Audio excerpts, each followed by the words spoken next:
Hi, welcome back to my channel. I'm Alison and this is Sew Like Dotty, and this is my final hour or so at our sewing retreat. We have had such the best time.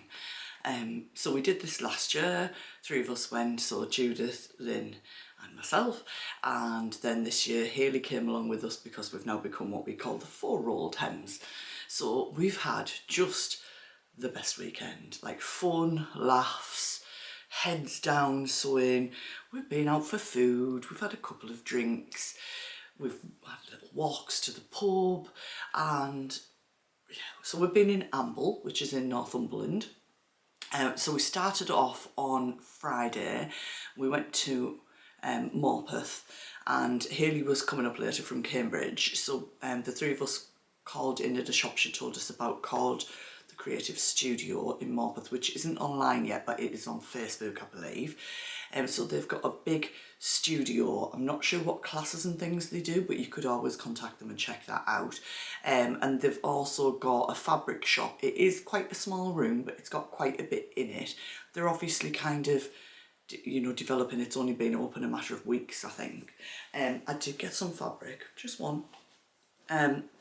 So I'll share that with you now, and I've got a plan. I'll share in my March mix on Friday, no, maybe Wednesday, of what I'm going to do with this. So it's a stretch fabric, and I absolutely love it. I mean, it's me all over, isn't it, those colours? I mean, often I go for pink and red, but this is like orangey red and lilac. I mean, I think it suits me. I don't care, I absolutely love it. So I've got 3 metres of it, my standard, I'm going to make a dress, get 3 metres. It's quite a high polyester count, I'm not going to lie. It was £4 a metre. Hello, dress for £12. I think there'll be some left out of what I've got planned. So, yeah, it's got a lovely sort of sheen to it. But I know exactly what I'm going to make with that. I picked up a zip for a garment that I've made while I've been here. So we don't go to an organised sort of retreat. We basically, well, I generally do the booking. We look on cottages.com. We look for something that's got the bedrooms that we want to have. We all want our own bedrooms, bathrooms, as many as possible, and the biggest dining table we can find to get all our machines on. So the one that we've stayed in today is called Hawthorne Cottage or Hawthorne House in Amble. I'll drop a link to it in the description box. It's a detached 4-bedroom house. It's got a double drive and enough parking on another bit of driveway for another 2 cars. So we all came individually, so we all brought our cars. It's got a big dining table in the kitchen and a big dining table in the dining room. So because there was 4 of us this time, we sort of used our sewing machines in the dining room and then put our overlockers up in the kitchen. Things that we check out for, I did bring a little ironing board and iron with us, but generally they do have, and this one did have an ironing board and an iron, just all those things that you need. But the second table was good also for people if they wanted to cut out, and you know, you need that space to sort of lie things down, to pin and clip together, you know, if you're working on bigger pieces. So it was really good this time to have those 2 tables actually. Last year we stayed at a cottage at Ellingham Hall, which is beautiful. There's a vlog on that from last year as well. That was more of an old, I don't think it was an old style cottage, but it wasn't, it was a new building. I'm not going to give you a tour of the house because it's a big 4-bedroom detached house, but plenty of space. I might drop in a couple of pictures from the website. I'm sure that they won't mind me sharing that, but really well kitted out, and we will definitely, I would think we will come back. It was 40 minutes for us to get here. It's 10 minutes walk to the seafront. It's a harbour, so I'll drop a couple of pictures in. We walked down, we went to the fish shack on the second night for dinner. We just made dinner here on the first night. And there are plenty of sort of small supermarkets and stuff if you need to pick things up.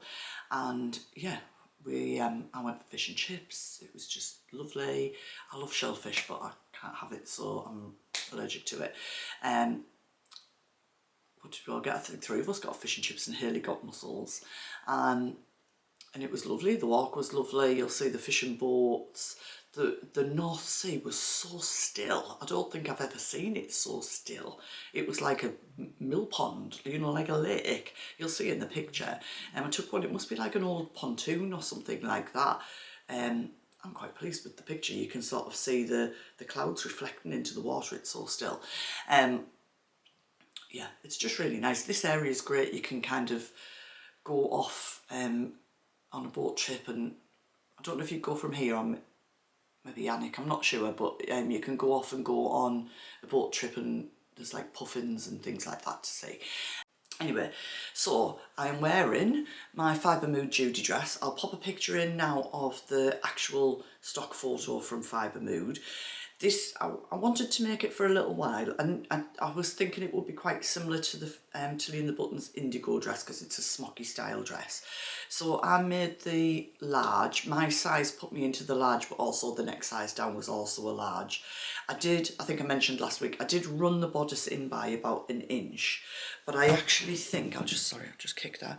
I actually think I could still take it in. I'm probably going to run it right down. I could still take it in by maybe another ½ inch on each side, and it would still have the smockiness, but just a slightly more fitted look. I made the sleeves, and I'll just show you because I'm dead honest about it. I hate this like flabby bit of my arm, and I know don't put in the comments your arms look fine, because it's how I feel about it. So when I made the first lot of sleeves, they sort of finished here, and I made them and I put the cuff on and I went to put them into the socket, and I just thought, I'm not going to reach for it if I feel like that about it. So luckily I had enough fabric that I recut the sleeves. So this is a viscose chalice. I got it from Rainbow Fabrics. I think it's the last fabric I bought from them. So it's maybe about a year and a half, possibly 2 years ago, maybe a year and a half. I've got to say it's a beautiful fabric. It drapes and it has swoosh. Judith's going to make this dress, and she said, can I try yours on? She's smaller than me. And she said, like, she went, it's so well made. I was like, oh, thank you. And she said the fabric just swoosh. It's definitely got the swooshy factor. So I know you can make it in quite a crisp fabric, and I know somebody said last week you were interested to see what it was like in this, but honestly I absolutely love it. The neckline is maybe a little bit higher than the indigo, but it sits quite nicely. I actually created a facing rather than bias binding. It's got a button down back. So I've got some vintage yellow buttons on the back. I brought different buttons and asked the girls for their opinions. I hope you can see them on that. I'll be honest, I haven't done buttonholes. You can pull it over your head. I would struggle with my shoulder and stuff to reach around to fasten the buttonholes anyway. So I've just made it with the placket, but sewn it up and then put the button, just fastened the buttons on. I did that before I attached the skirt and things. So yeah, I'm much happier. I added 2 inches onto the actual sleeve length, and I am completely happy with those sleeves. I love them, and actually I said to the girls, I think this would make a lovely blouse. And actually you could almost just pull it down and make it in, you know, if you've got a smock, not a smock, oh god, I can't think of the name of it, you know, like a straight dress, which I don't suit, but you can belt in. You could almost just hack it. You see how my mind works with the hacks. You could leave it wide, just take it straight down with these sleeves and wear it loose, or probably as a top, or put a belt on it or some elastic in it. I think it would be really nice like that. So I adore it. I did it to the pattern length, and it's probably maybe about 6 inches from the floor. So it's not the full-on maxi length that I sometimes go for it, but it's a really nice length to wear with sliders in the summer, or I'll probably wear it with my white leather trainers. And I'm really, really happy with it. So what else have I made while I've been here? I've made my second Norman jumpsuit in it's a 4-ounce denim from Pound Fabrics. It's like a chambray weight really, and it's gone together beautifully, but I'm just not quite happy with the fit on me yet, so I'm not showing it with you yet. I mean, it's finished, but it's not finished because I want to do some adjustments on it. So I will share that with you when I get that sorted, and I'm happier with that. Then I've also started, well, I nearly said what it was, and I'm keeping that a secret because on Sunday I'm doing my So Frugal vlog, and this is a free pattern. It's some pants with a zip, which I've never made before, and I'm probably about 1/3 of the way through that. So I did that last night. Hayley and Judith had to leave sort of later last night, and Lynn and I stayed, so we did another sort of hour and a half or so after they left last night. So yeah, my next stage is the zip fly, so I've been watching a few vlogs on doing that. I'm not fazed by it, I'll be honest. And I've also made my Sadie skirt, which was part of my February plans. So this outfit has been in the making for a little while. This is the Jackson sweatshirt that I made. This fabric is from Pound Fabrics. It's the dusty pink fabric, and they do the cuffing in the same.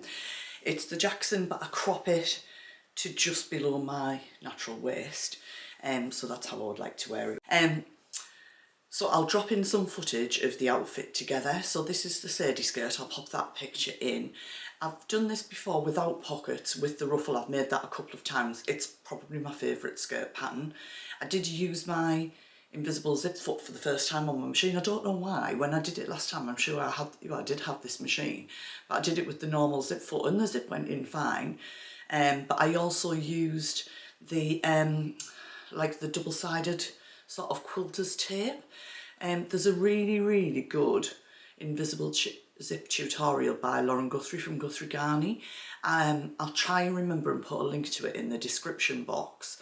I would say it's the easiest one to follow. I've done them a few times before. I still get that bit, oh, I've got a zip to do, but and using the invisible zip foot on my faff, it went in beautifully. And the tape allows you to tape it in without having to use any pins or anything like that. So I had both sides taped in. Absolutely great.